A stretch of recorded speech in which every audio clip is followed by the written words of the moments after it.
Bismillahirrahmanirrahim. Assalamualaikum warahmatullahi wabarakatuh. Kawan-kawanku dimanapun berada, YouTuber, pada siang yang berbahagia ini saya kembali menyapa kawan-kawanku semua dimanapun berada, baik yang berada di dalam negeri maupun di luar negeri, khususnya pemerhati politik dan masyarakat di Kabupaten Nagan Raya.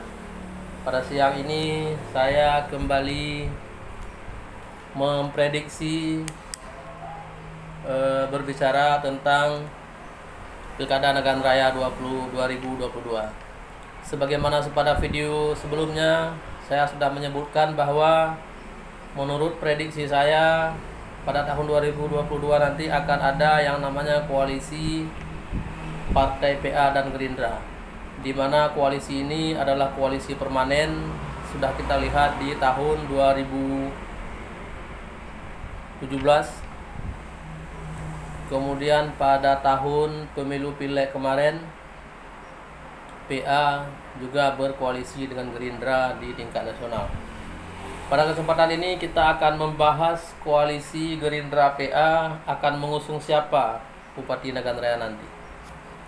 Kenapa tema ini yang kita angkat? Karena kita melihat hari ini ada 3 calon Bupati Nagan Raya yang disebut-sebut akan maju sebagai calon bupati pada tahun 2022 nanti.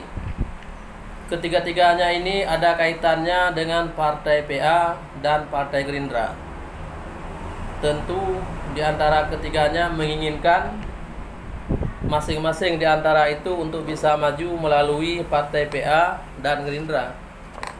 Mereka ini adalah yang pertama ada Samsuardi atau lebih dikenal dengan Juragan. Ini sudah melakukan konsolidasi, sudah menyampaikan kepada kawan-kawannya bahwa beliau akan maju pada pertarungan politik 2022 nanti. Kemudian yang kedua ada Dr. Andes Haji Asif Amin. Beliau ini adalah kader Partai Gerindra. Beliau juga dari beberapa kawan informasi akan maju melalui partai politik. Kemudian yang ketiga ada Menteri Doi atau lebih dikenal dengan Menteri Doi, Bang Zaini. Beliau ini seorang politisi muda di Partai PA dan Partai Gerindra. Beliau juga mungkin mengharapkan akan maju dari Partai PA dan Gerindra. Nah, ini yang menariknya. Ada 3 calon yang muncul dari koalisi partai ini. Kan tidak mungkin pada saat mendaftar nanti semuanya ini akan didukung oleh Partai PA dan Gerindra. Tetapi ini akan menjadi satu pasangan calon. Satu pasangan calon Bupati Nagan Raya pada 2022 nanti. Kita bahas yang pertama sekali siapa Pak Samsuardi ataupun Juragan. Yang pertama kita melihat posisi Samsuardi yang pertama dan Juragan. Juragan ini pernah menjabat Ketua DPRK Nagan Raya pada tahun 2009 sampai 2014. Dengan posisinya sebagai mantan Ketua DPRK Nagan Raya, ini beliau sudah menguasai bagaimana perjalanan persaingan politik di Kabupaten Nagan Raya. Kemudian pada tahun 2014-2019 beliau wakil ketua DPRK Nagan Raya. Pada saat itu kita tahu bersama masyarakat Nagan Raya bahwa kendali DPRK Nagan Raya dilakukan oleh seorang Juragan yang posisinya adalah wakil ketua. Kemudian yang lain, beliau pernah maju calon Bupati Nagan Raya pada 2012-2017. Pada saat itu beliau berpasangan dengan Nurkolis. Hasil akhir beliau mendapatkan suara kurang lebih 20.000 kalau saya tidak salah. Nah, artinya seorang Juragan, beliau juga menginginkan diusung oleh Partai PA dan Gerindra. Berbicara Juragan hari ini pasti berbicara PA-nya Nagan Raya. Kemudian yang kedua kita membahas sosok Haji Asif Amin. Bapak Asif Amin ini adalah mantan pejabat pemerintah di Kabupaten Nagan Raya Kemudian beliau pada tahun 2014 setelah pilkada maju mencalonkan diri menjadi anggota DPRA dari Partai Gerindra dan alhamdulillah terpilih.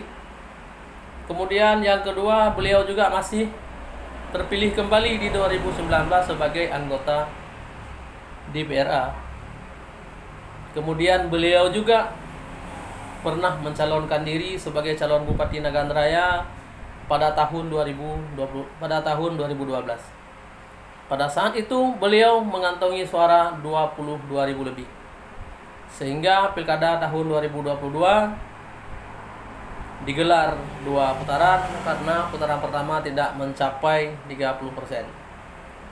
Seorang Hasyim Amin yang memiliki kemampuan politiknya, kemampuan finansialnya, dan kemampuan silaturahminya dalam kancah politik, saya pikir beliau juga ingin mengharapkan bagaimana cara posisi PA dan Gerindra akan mengusungnya nanti pada Pilkada Nagan Raya 2022. Kemudian Menteri Doi. Menteri Doi ini adalah seorang politisi muda. Beliau belum pernah mencalonkan diri untuk di tingkat legislatif, tetapi beliau ini aktif di struktural partai politik. Beliau juga dikenal dekat dengan Prabowo Subianto, sehingga bantuan mobil ambulan dari Pak Prabowo Partai Gerindra dititipkan kepadanya untuk membantu masyarakat Nagan Raya. Kemampuan Menteri Doi secara politik dan komunikasi politik dengan tingkat atas juga bagus sebagai seorang anak muda. Kemudian sebagai seorang politisi muda, Menteri Doi ini dikenal oleh masyarakat Nagan Raya yang hubungan sosialnya baik, nilai sosialnya tinggi, karena beliau hari-hari membuka praktek pengobatan medis. Karena beliau ini berlatar belakang seorang tenaga kesehatan dan membuka praktek di rumahnya, dan bisa kita lihat di rumahnya setiap hari mulai dari pagi sampai malam ada orang yang berobat. Nah, ketiga orang ini sudah menyatakan diri baik secara langsung maupun melalui kawan-kawannya akan maju sebagai calon Bupati Nagan Raya pada tahun 2022. Ketiga-tiganya ini ada kaitannya antara Partai PA dan Partai Gerindra. Tentu masing-masing di antara mereka mempunyai cara lobby tersendiri sehingga koalisi ini akan mendukungnya nanti. Untuk menjawab ini semua, kita lihat nanti siapa yang akan diusung oleh PA pada akhir-akhir Desember ataupun pada saat deklarasi calon dukungan resmi oleh partai politik nanti. Inilah pemaparan saya pada sore ini. Semoga ini menjadi bahan diskusi politik di berbagai sudut kota Nagan Raya. Terima kasih atas perhatiannya. Assalamualaikum warahmatullahi wabarakatuh.